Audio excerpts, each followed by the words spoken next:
After Reema was killed, instead of cowering in pain, I've decided to embrace it and use it as energy to combat the policies that leave us susceptible to more of the same violence and suffering my family and other families have gone through.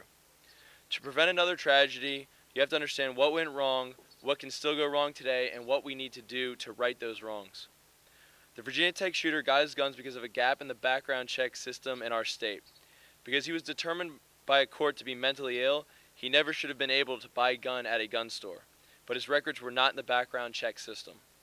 The federal government and the Virginia authorities have since worked to close this mental health reporting gap. But even though the mental health gap has been closed, those who are mentally ill and criminals can simply buy a gun from an unlicensed seller at a gun show. I learned this lesson firsthand. I went to a gun show with $5,000 while being videotaped by ABC News. I bought guns at a Virginia gun show, 10 guns in less than 1 hour with no questions asked and no ID checked. This was documented by 2020, just recently. After purchasing the guns, I turned them over to Richmond police. But would a criminal do the same thing? Definitely not. This goes to show how large this gap really is and how closing the mental health loophole has not accomplished much when those same people blocked from buying guns at a gun store can simply go to buy from a gun show.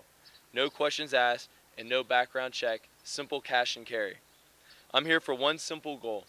There should be a background check conducted on every single gun sold at a gun show. I wish the pain we have suffered through this on no one. Simple background checks at gun shows is something we do at gun stores every day.